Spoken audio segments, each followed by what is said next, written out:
Welcome to our channel. Today we how to back up your trade confirmations in eTrade, detailed guide step by step clearly.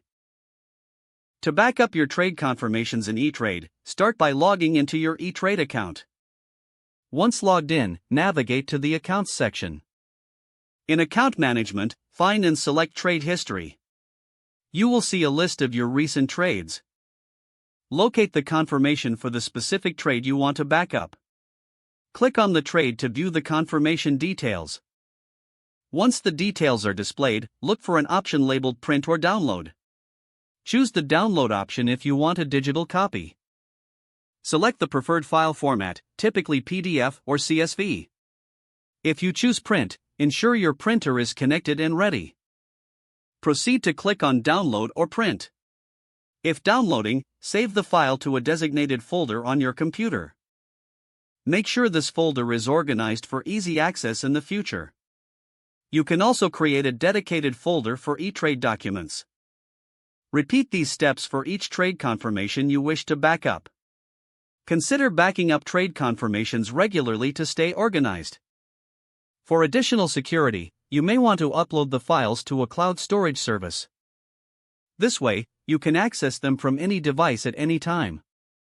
Review your backup folder periodically to ensure all confirmations are saved.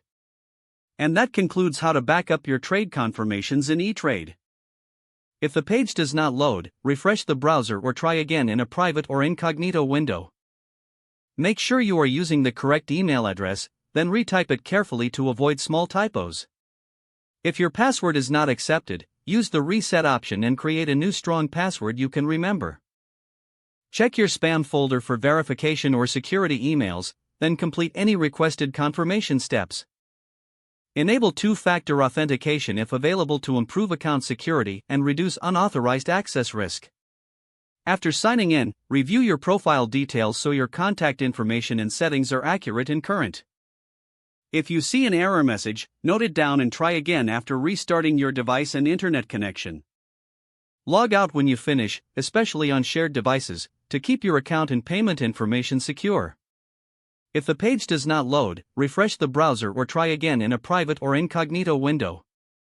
Make sure you are using the correct email address, then retype it carefully to avoid small typos. If your password is not accepted, use the reset option and create a new strong password you can remember. Don't forget to like this video and subscribe to our channel for more step-by-step tech guides.